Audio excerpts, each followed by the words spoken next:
하나님께서 우리에게 주시는 말씀은 요한복음 12장 20절에서 26절까지입니다. 신약성경 168쪽입니다. 하나님의 말씀을 교독하겠습니다. 제가 먼저 20절 읽겠습니다. 명절에 예배하러 올라온 사람 중에 헬라인 몇이 있는데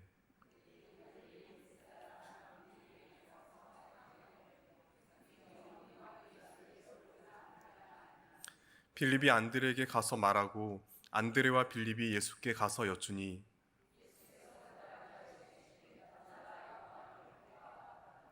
내가 진실로 진실로 너에게 이르노니 한 알의 밀이 땅에 떨어져 죽지 아니하면 한 알 그대로 있고 죽으면 많은 열매를 맺느니라.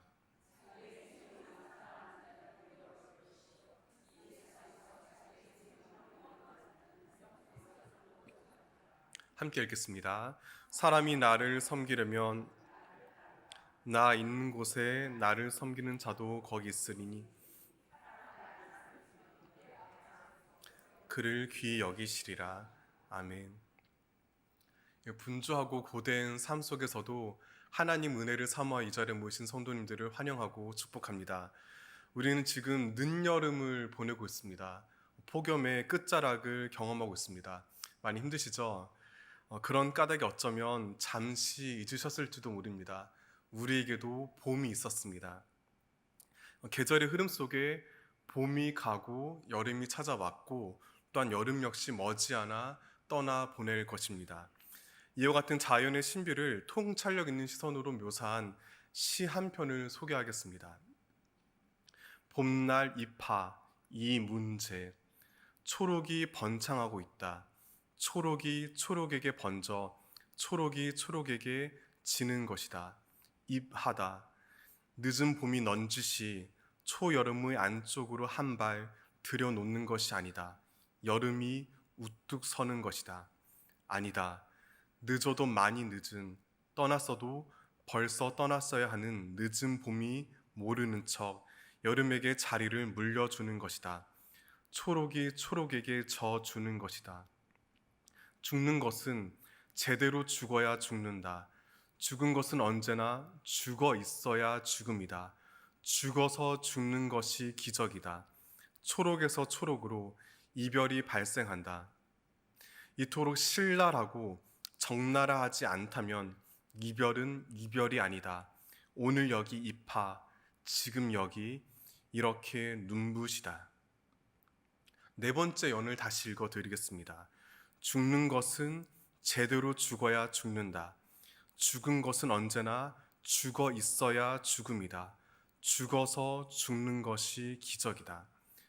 우리에게 지금처럼 여름이 찾아온 것은 봄의 죽음 덕분입니다. 봄이 죽은 척하지 않고 죽은 흉내를 내지 않고 신랄하고 적나라하게 죽어서 죽었습니다. 그 결과 여름이 되었습니다. 그렇게 다가온 한 여름의 장렬하는 햇살은 비록 잠시 우리를 힘들게 합니다. 하지만 과실을 연글게 하여 가을 수확을 이루는 생명의 기적을 낳습니다. 마찬가지로 예수님은 오늘 본문에서 땅에 떨어져 죽은 미라를 비유로 말씀하시며 참 죽음과 생명이 가지는 역설적인 진리를 설명하십니다. 24절 다 함께 읽겠습니다. 내가 진실로 진실로 한 알의 밀이 땅에 떨어져 죽지 아니하면 죽으면 많은 열매를 맺느니라. 이러한 예수님의 말씀은 어쩌면 그분 주위를 둘러싼 이스라엘 백성에게 상당히 서운하게 들릴 수 있습니다. 그들은 지금 로마 제국과 부패한 제사장 권력에 의해 끔찍한 수탈과 억압을 당하며 힘겨운 삶을 살았기 때문입니다. 하지만 주님은 그들에게 열심히 살아남으라는 따뜻한 위로와 격려를 보내지 않으셨습니다.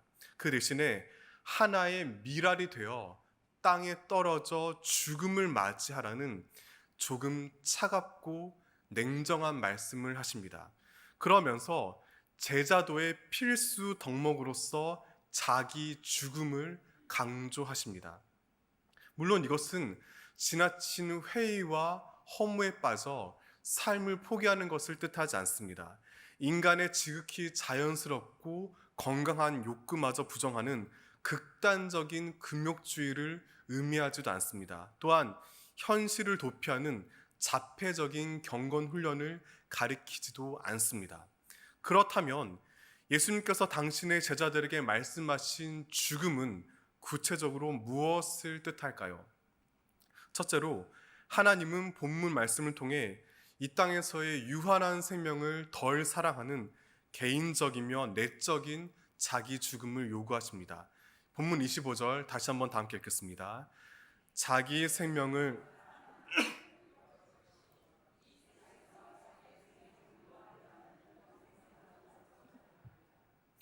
예수님은 미랄 비유를 설명하시면서 명백히 대조되는 두 단어를 사용하셨습니다.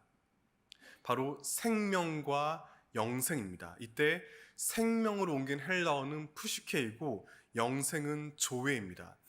이 두 단어가 가지는 보다 정확한 의미를 이해할 필요가 있습니다. 먼저 헬라어 푸시케는 이 땅에서의 상대적이고 유한한 우리 코끝의 호흡에 달린 생명을 뜻합니다. 반면 조회는 예수님의 부활을 통해 그리스도인들이 지금 이곳에서 영원히 소유하는 참 생명을 의미합니다. 즉 푸시케와는 대조되는 하나님만의, 하나님 고유의 절대적이고 궁극적인 생명입니다. 이를 토대로 25절 후반부를 다시 옮기면 다음과 같습니다. 이 세상에서 자기의 유한한 생명을 미워하는 자는 부활의 참 생명을 영원히 지킬 것이다. 이때 자기의 생명을 미워하라는 말씀을 오해하지 않도록 조심해야 합니다. 본문에서 미워하는으로 번역된 원문의 보다 정확한 의미는 덜 사랑한다입니다. 즉 생명의 주인이신 예수님은 이 땅에서의 삶과 일상을 가볍게 여기거나 무시하지 않으십니다. 다만 당신을 따르는 제자들이 이젠 더 이상 이 세상의 유한한 생명에만 집착하지 말고 그것을 덜 사랑하기를 바라십니다. 그 대신 부활을 통해 우리에게 드러난 하나님의 참된 생명을 호흡하며 살아가길 원하십니다. 학생이 자기 꿈을 이루기 위해 열심히 공부해서 원하는 대학교에 진학하는 것은 두말할 나위 없이 분명 가치 있고 의미 있는 일입니다. 따라서 자녀가 보다 더 공부에 매진하도록 여러모로 관심을 쏟는 것은 부모로서 지극히 자연스럽습니다. 하지만 그럼에도 대학 입시와 학벌이 결국 덜 사랑해야 할 대상임을 깨닫지 못한 채 정작 참으로 중요하게 여겨야 할 신앙 교육에는 철저히 무관심한 모습은 우리 마음을 안타깝게 합니다. 또한 우리가 이 땅을 살아가면서 불편을 피하기 위해 성실하게 일해 가능한 많은 돈을 벌어 재산을 모아둔 건 역시 유의미합니다. 하지만 재물을 선하게 사용하는 대신 돈의 정신에 지배당한 채 황폐한 삶을 살아가는 이들의 모습은 우리 마음을 너무나 아프게 합니다. 그리고 헛된 명예를 지나치게 추구하다가 지금껏 쌓아온 삶의 성취를 결국 한순간에 무너뜨리고야 마는 역사 속 몇몇 어른들의 모습은 우리 마음을 쓰라리게 합니다. 왜냐하면 그것은 곧 마땅히 덜 사랑해야 할 이 땅 위의 생명을 진정 사랑해야 할 부활 생명보다 더 사랑한 끝에 얻은 안타까운 결과이기 때문입니다. 사랑하는 성도 여러분, 우리 안에 욕망 자체는 충분히 긍정하시길 바랍니다. 하나님은 결코 당신 자녀들이 억지로 표백된 하얗게 질린 얼굴로 살기를 원하지 않으십니다. 다만 더욱더 주님의 진정한 생명을 바라보며 욕망의 호흡을 덜어내기를 바라십니다. 그러므로 우리는 허공에 흐트러지는 허무한 한숨이 아닌 만유를 소생케 하시는 하나님의 숨결을 옮기는 참 생명의 증인으로 살아가길 굳건히 다짐해야 합니다. 둘째로, 하나님은 본문 말씀을 통하여 당신의 드넓은 영광을 밝히 드러내는 사회적이며 외적인 자기 죽음을 요구하십니다. 본문 23절 다 함께 읽겠습니다. 예수께서 이 당시 그리스 로마 문화권에는 자신들의 다신교와는 전혀 반대되는 구약의 유일신 사성에 매료되어 개종하는 사람들이 종종 있었습니다. 본문에 등장하는 그리스 사람들이 그중 일부로 추정됩니다. 그들은 예수님을 만나고자 몇몇 제자를 통해 노력합니다. 주님 곁에는 늘 많은 군중이 몰려들었기 때문에 그분을 가까이 뵙는 것이 물론 쉬운 일은 아니었습니다. 하지만 그렇다고 해서 전혀 불가능하지도 않습니다. 그런데 그들은 왜 예수님을 직접 찾아 뵈려 하지 않고 굳이 제자들의 도움을 빌리는 번거로운 수고를 하였을까요? 앞서 겪었던 뼈아픈 상처 때문입니다. 그들은 당시 매우 적었던 유대교를 믿는 그리스인으로서 온갖 손해와 어려움을 감수하였습니다. 그럼에도 유대인들로부터 철저히 배척당하며 차가운 모욕을 겪었습니다. 특히나 멀리서 힘들게 찾아온 예루살렘 성전 안에 흔히 이방인의 뜰이라 불리는 밭감 마당에서 매번 출입 금지 명령을 받았습니다. 그때마다 수치와 굴욕은 더욱 날카롭게 그들의 심장을 향해 파고들었습니다.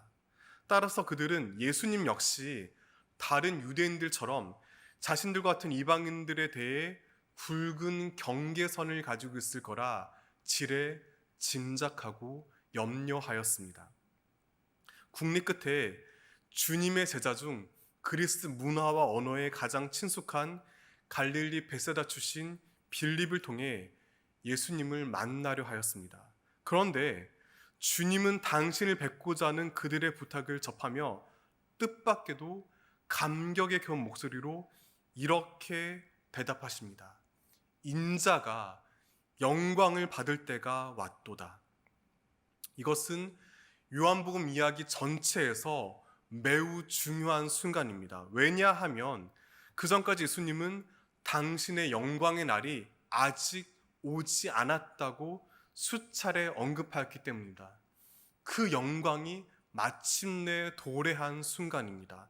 더욱더 놀라운 사실이 있습니다. 본문 바로 앞에 있는 19절 화면 보시면서 함께 읽겠습니다. 바리새인들이 서로 말하되 볼지어다 너희 하는 일이 쓸데없다 보라 온 세상이 그를 따른도다 하니라. 바리새인들은 나사로를 다시 살리신 주님 향해 몰려든 사람들을 보며 이렇게 외쳤습니다. 온 세상이 그를 따르는도다. 이것은 죽음을 이기신 예수님의 영광에 관한 매우 중요한 깨달음을 안겨줍니다. 십자가와 부활을 통해 온전히 드러난 주님의 영광은 결코 특정 부류 사람들만을 위하거나 혹은 어떤 종류의 사람들을 배척하지 않습니다. 온 세상을 향한 하나님의 한없는 사랑과 은혜입니다. 따라서 하나님의 참된 영광을 사모하고 그 영광을 온 세상에 비추려면 우리 주위에 여러 기괴한 모양의 음침한 그림자를 들이우는 주변의 수많은 장벽을 정면으로 응시해야 합니다. 10년 전에 미생이란 제목의 만화와 이를 원작으로 한 드라마가 많은 화제와 인기를 불러 모았습니다. 혹시 보셨습니까? 주인공 장그래는 어릴 때부터 프로 바둑기사가 되려고 준비하며 남들과 다른 청소년기를 보냈습니다. 그러다 어려운 가정 형편으로 꿈을 포기할 수밖에 없었습니다. 결국 그는 고졸 검정고시 출신의 아무런 경력도 자격증도 없는 사람이 되었습니다. 그런 장그래가 우여곡절 끝에 어느 대기업 무역회사 계약직 신입사원이 되었습니다. 그는 뛰어난 재능과 성실함으로 맡은 업무를 충실하게 해냅니다. 하지만 드라마 곳곳에는 그가 단지 고졸 출신이란 이유로 소위 명문대를 졸업한 엘리트 동료 사원들에게 온갖 무시와 천대를 당하는 가슴 아픈 내용들이 묘사됩니다. 이와 같은 이야기가 많은 사람의 심금을 울린 까닭은 우리 사회 안에 이런 미생들을 향한 차별이 너무나 만연해 있기 때문입니다. 저를 비롯한 많은 사람이 학벌 외에도 외모와 집안 배경, 출신 지역과 주거 환경 등을 가지고 다른 이들을 함부로 판단하고 무시하며 편을 가르곤 합니다. 하지만 그리스도인은 이러한 배제와 혐오의 문화를 해치고 나아가 세상과 전혀 다른 따뜻한 시선을 가난하고 소외된 이웃에게 건네야 합니다. 겉으로 드러나는 온갖 유치한 조건과 얄팍한 모양새가 아니라 그 사람의 내면을 향해 눈길을 보내야 합니다. 하나님께서 주목하시고 기뻐하시는 주님의 형상을 바라보아야 합니다. 입술로는 하나님을 믿는다고 말하지만 정작 주님께서 지으시고 우리 곁에 두신 소중한 사람들을 차별하는 것은 철저히 거짓이자 위선입니다. 그러므로 예수님께서 지신 십자가가 그 당시 유대 사회를 심각하게 갈라놓았던 모든 담과 벽을 무너뜨린 사회적이며 외적인 자기 죽음임을 믿는다면, 또한 주님의 찬란한 영광은 모든 사람을 차별 없이 포용하고 품는 것임을 깨달아 알았다면, 그리고 주님의 몸된 교회는 누구에게나 열려있는 보편적인 공교회라는 진리를 사도신경을 통해 가슴 깊이 고백한다면 마땅히 예수님과 함께 하나님 나라의 위대한 영광을 바라보며 이 땅의 온갖 폭력과 억압의 사슬을 단호하게 끊어내야 합니다. 그것이 바로 그리스도의 제자로서 마땅히 이루어야 할 사명입니다. 오늘 본문과 관련하여 큰 울림을 안겨주는 한 사람을 소개하며 설교를 매듭짓겠습니다. 바로 선교사 존 헤론입니다. 그는 1883년 2월 미국 테네시 대학 의학부를 역대 수석으로 졸업하였습니다. 그 한 해가 아니라 역대 수석입니다. 그런 그의 앞에는 당연하게도 교수직을 비롯한 여러 안락하고 보장된 삶이 놓여 있었습니다. 하지만 그는 전혀 뜻밖의 다른 진로를 선택합니다. 그것은 그가 의대에 진학하며 품었던 꿈 그대로 의료 선교사가 되는 것입니다.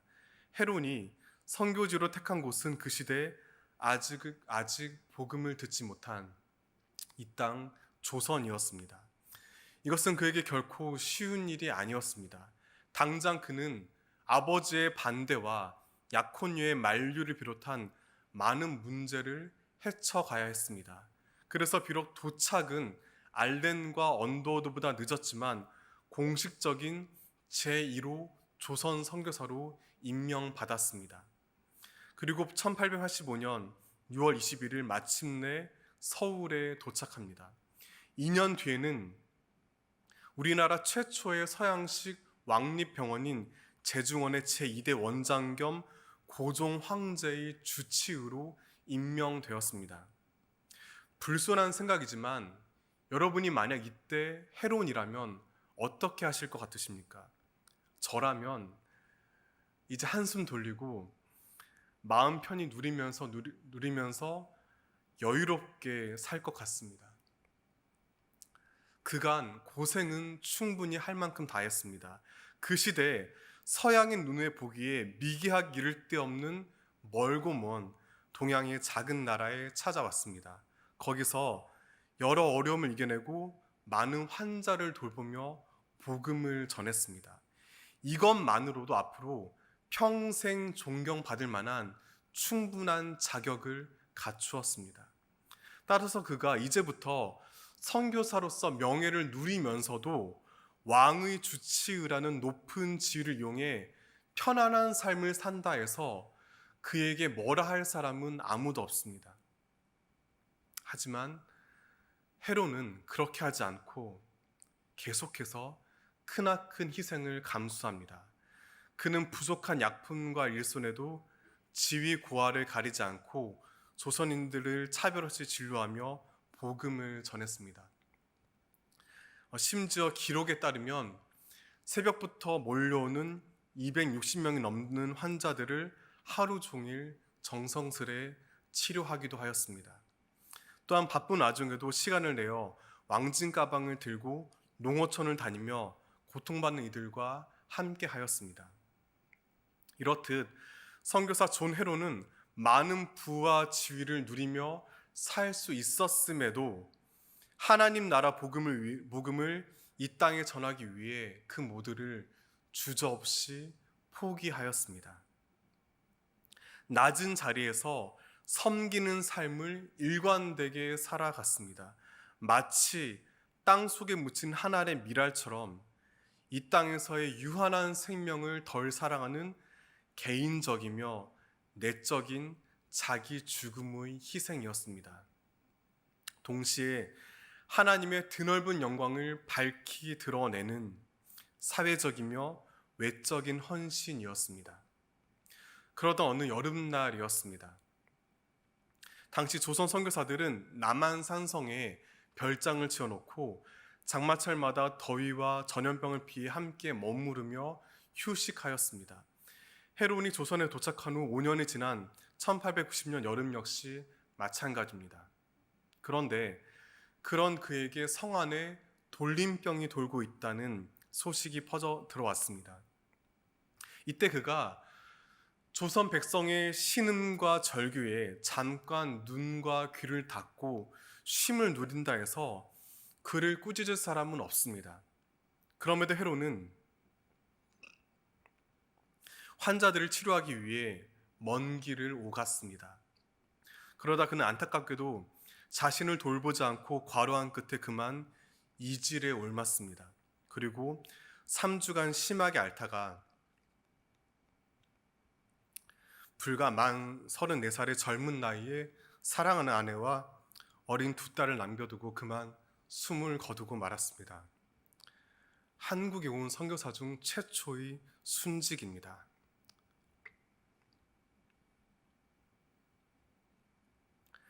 그러자 고종 황제는 당시로서는 매우 파격적으로 헤롯을 성 안의 헤롯을 위해 성 안의 묘지 조성을 허락해 주었습니다. 그곳이 바로 여러분이 잘 아시는 오늘날 양화진 외국인 선교사 묘원입니다. 그렇게 그는 죽었습니다.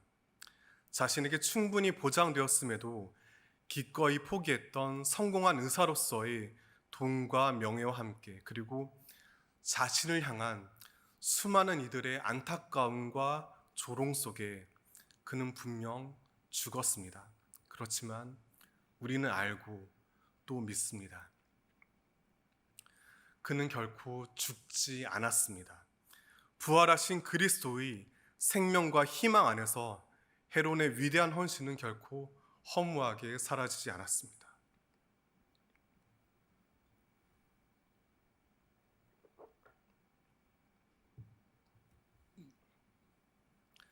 그가 이 땅에서 흘린 피와 땀과 눈물은 한국 교회 시작을 이야기할 때마다 어김없이 되살아나 오늘날까지 계속 전해집니다.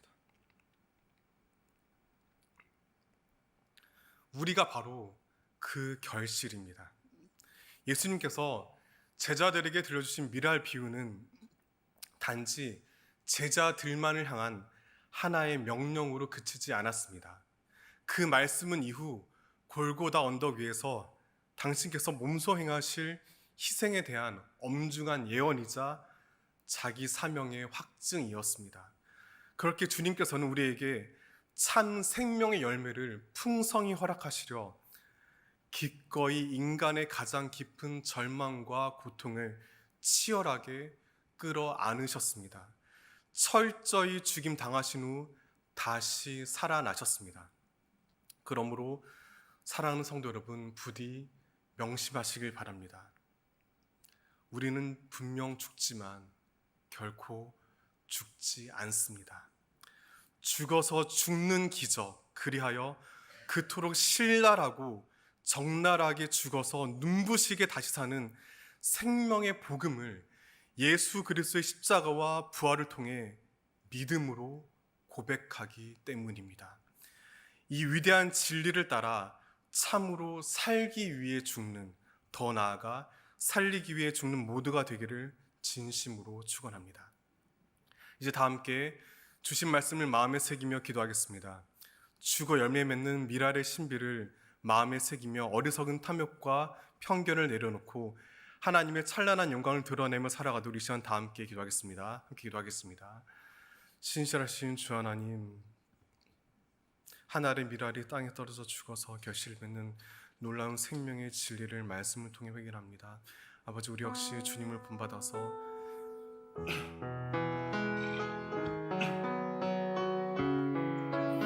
우리 내면의 어리석은 탐욕과 욕심을 내려놓는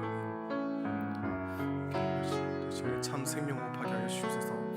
사람들을 편견과 이기심과 고정관념을 바라보지 않게 하시고 이 세상의 장벽을 무너뜨리게 하여 주시옵소서. 하나님께 주신 소중한 사명을 따라 진실로 죽는 삶, 내려놓는 삶, 희생의 삶을 살기 원합니다. 하나님, 죽어서 죽는 기적, 죽기에 다시 사는 놀라운 생명을 십자가와 부활의 생명을 바라옵니다.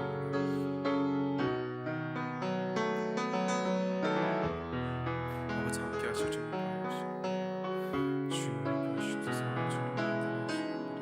주님의 생명으로 살게 하시고 십자가의 길을 걷게 하여 주시옵소서.